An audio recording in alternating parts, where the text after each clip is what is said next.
Hai Papa Mama, salam ketemu lagi bersama saya Dr. Markus. Dalam sesi kedua Cicet Deir Babyku ini, saya akan melanjutkan apa yang sudah dibahas dalam Cicet sebelumnya.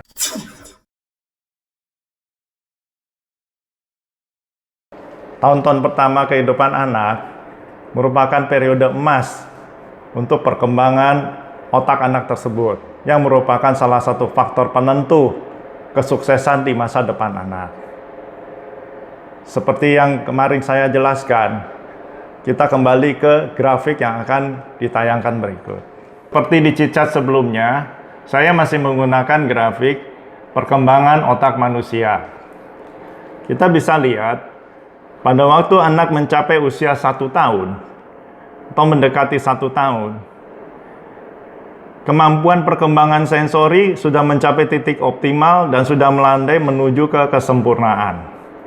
Perkembangan bahasa pun sudah mencapai titik optimal, kemudian sudah mulai melandai dan menuju ke proses penyempurnaan. Sedangkan higher cognitive function itu sedang mencapai puncak-puncaknya di titik optimal, tapi belum ada penurunan menuju kesempurnaan. Dari proses ini kita bisa tahu bahwa penglihatan anak saat itu sebenarnya sudah baik. Anak sudah mulai tertarik pada objek-objek kecil, anak sudah bisa mengenali warna-warna, anak sudah melihat objek dengan jelas, dan jarak penglihatan bisa beberapa meter. Dari sisi pendengaran, anak juga sudah bisa mendengar suara-suara dengan lebih jelas. Dari sisi komunikasi, anak juga sudah bisa mengerti perintah-perintah yang sederhana. Dan kemudian anak bisa memproses dalam berpikirnya, dan kemudian dia bisa menunjukkan ekspresinya, misalnya dalam bentuk menunjuk. Dari sisi higher cognitive function, jelas anak-anak yang seperti ini, dia sudah menunjukkan kemampuan untuk fokus dan konsentrasi, dan kemudian dia juga mencoba untuk menggapai atau meraih objek-objek yang berada di depannya. Dalam masa-masa itu, yaitu dari usia 6 bulan sampai dengan 1 tahun, anak akan merasa senang sekali kalau diajak bermain yang sehubungan dengan pola perkembangannya saat itu, yaitu ada benda-benda yang hilang, kemudian dia bisa mencari dan menemukannya kembali. Dia melihat kita melakukan apa, dia akan senang sekali untuk mencoba meniru dan bahkan merasa senang kalau yang ditirunya itu berhasil dengan baik. Seperti kita ketahui, anak akan senang diajak bermain ciluk bah. Ciluk ba. Itu adalah pola permainan awal di mana anak sangat menyenangi hal-hal yang bersifat ada yang hilang, kemudian ditemukan kembali. Ciluk, wajah hilang, ba. Wajah kita kembali. Anak akan happy, anak akan senang. Bahkan pelan-pelan dia akan mencoba meniru. Dia akan bermain ciluk ba dengan orang tuanya. Dia akan menutupi mukanya, kemudian dia akan mengatakan bah sambil ketawa. Ini ada beberapa set permainan yang sifatnya sama, di mana permainan-permainan ini sangat mendukung pola pikir anak untuk mencari benda-benda yang hilang dan menemukannya kembali. Jadi pertama-tama, kalau kita ajak anak bermain dengan shape sorter, kita bisa tunjukkan mainannya ini, Dek. Mama masukkan. Lalu kita tutup, kita tanya, di mana mainannya, Dek? Diharapkan anak akan berusaha datang, kemudian mencari tempat bukaannya, kemudian mengambil mainannya. Kita bisa coba lagi dengan bentuk mainan lain, misalnya mainan segitiga. Kita lakukan dengan cara yang sama. Masukkan, kemudian kita tanya, di mana mainannya, Dek? Boleh kita sebutkan, di mana mainan yang segitiga tadi, Dek? Tapi dalam proses ini, kita tidak menekankan segitiganya, kita menekankan di mana mainannya. Yang diharapkan, anak datang, kemudian dia mencari dan mengambil mainan ini.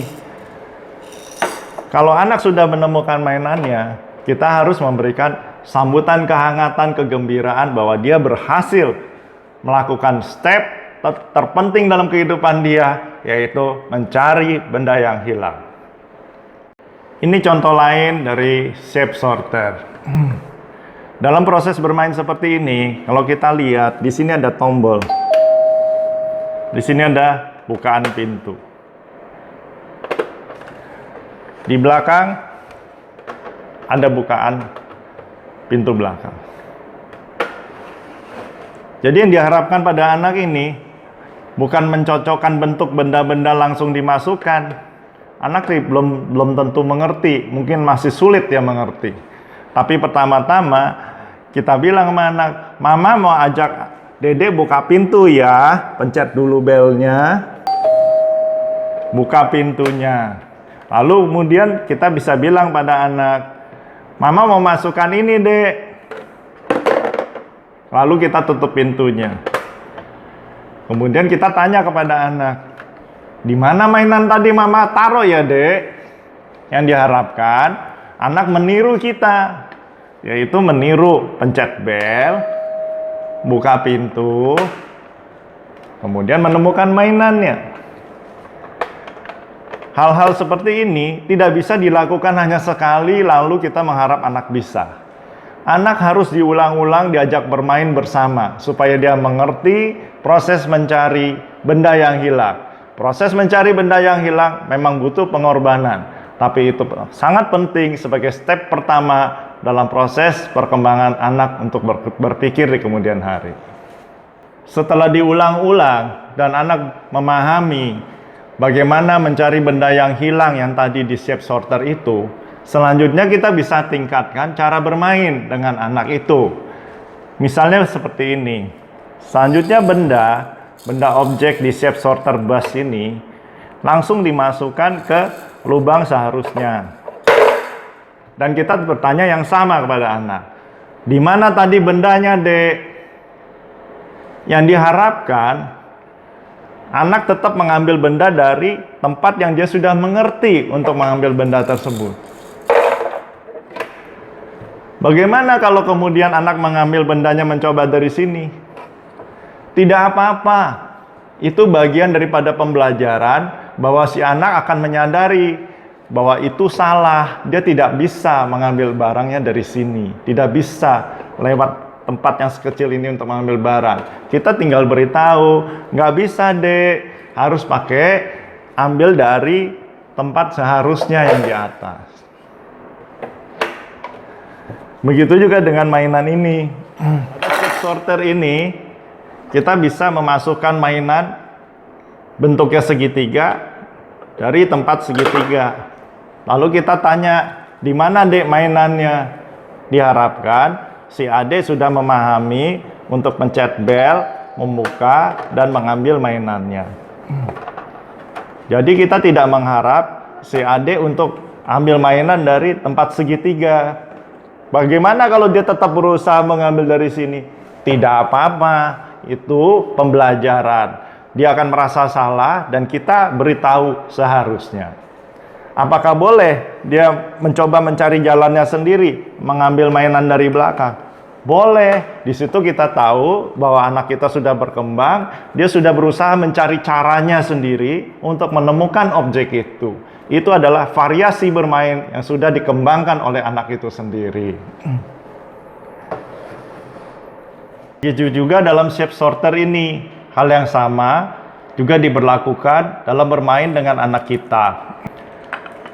Jadi seandainya saya masukkan benda ini ke dalam lubang yang seharusnya, kemudian saya tanyakan pada anak, di mana bendanya? Diharapkan anak tidak mengambil benda dari lubang ini, tapi tetap akan mencari dari bawah. Kalau dia tetap mengambil benda dari ini bagaimana? Tidak apa-apa, itu trial and error. Bagaimana kalau anak nggak ketemu, terus kemudian anak mencoba menggoncang-goncangnya? Tidak apa-apa, itu juga variasi bermain di mana dia berusaha mencari dan menemukannya. Tapi kita ingat, kita sebagai orang tua harus selalu memberi bantuan pada anak-anak kita. Yaitu apa? Yaitu kita beritahu, Dek, tadi kan mama sudah ajarin, ambilnya dari bawah. Jadi diharapkan anak kemudian menyadari kesalahannya dan kemudian mencari tempat di bawah di mana dia bisa mengambil barang tersebut. Jadi dalam proses bermain ini bukan sulapan, bukan ngajak anak-anak main sulapan, tapi dalam proses bermain ini diharapkan anak mencoba kreativitasnya, anak mencoba kreasi bermainnya. Kemudian kalau ada kesalahan-kesalahan dalam bermain, sebagai orang tua kita wajib membantu anak kita untuk mengembangkan pola permainannya menjadi yang sebenar-benarnya. Di samping itu, kita juga bisa mengajar anak kalau dia tidak bisa menemukannya, bagaimana supaya dia tidak marah-marah, tapi dia malah meminta kita untuk membantu memecahkan masalahnya dan membantu untuk menemukan benda hilang tersebut. Nah, itu tidak rasional. Kalau kita mengajari anak-anak usia 8 bulan, 10 bulan, kita mengajari anak, kemudian kita bertanya, masukkan dek mainan yang segitiga, masukkan dek mainan-mainan yang bentuk hati. Mungkin anak tidak akan mengerti, anak akan frustrasi, dan kemudian menjadi marah-marah. Orang tua juga frustrasi, merasa mainan yang dibeli tidak ada gunanya. Tapi kalau kita melakukannya dengan cara yang seperti tadi saya sudah jelaskan, berulang-ulang kita minta anak untuk mencari benda yang hilang, kemudian ibu tingkatkan bermainnya dengan memasukkan benda ini ke tempat seharusnya, dan ibu tanya lagi, di mana benda itu?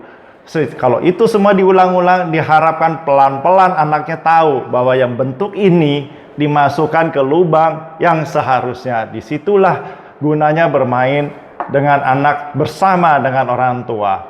Oleh karena itu, tidak rasional juga. Di poliklinik, saya ketemu anak-anak umur 1 tahun, 10 bulan, ayahnya datang dengan mainan yang seperti Spider-Man. Kemudian di depan anaknya, Spider-Man-nya diajak loncat-loncat seperti ini. Diajak anaknya berimajinasi bahwa Spider-Man-nya bisa berloncat-loncatan. Karena anak belum bisa berpikir seperti itu, dia belum bisa berimajinasi. Tapi kalau mainan Spider-Man, saya masukkan ke dalam sini. Kemudian saya tanya anak, di mana Spider-Man-nya? Itu sesuai dengan pola perkembangan anak. Kadang-kadang dalam proses bermain bersama anak, kita perlu menggunakan juga barang-barang sehari-hari yang ada di sekitar kita. Tapi prinsipnya sama, yaitu menggunakan konsep yang dimengerti anak saat ini. Dan kita juga perlu memberi apresiasi dan penghargaan kepada anak tersebut kalau dia berhasil mencari benda tersebut. Hal ini seperti yang saya lakukan di ruangan poliklinik, di mana saya tidak ada mainan apa-apa, saya hanya menggunakan benda-benda yang ada di sekitar saya. Bisa bolpen, cotton bud, dan lain sebagainya.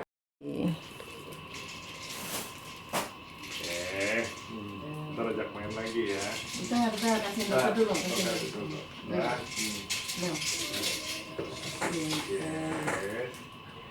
Kasih lagi. Yes, pintar, kasih lagi. Yes, pintar, kasih lagi. Yes, ini udah belum videonya? Udah dok. Kasih lagi. Yes, pintar. Pintar sekali kamu ya, semuanya bisa dapat. Oh iya dok. Oke. Yeah. Oh dokter sekarang. Yes. Tonton lagi. Yes. Kasih tonton lagi. Ya benar. Tinggal sisa 1 ya. Sekarang dokter kasihnya 2. Nih, dokter kasih 2 gini. Kasih dokter. Pintar.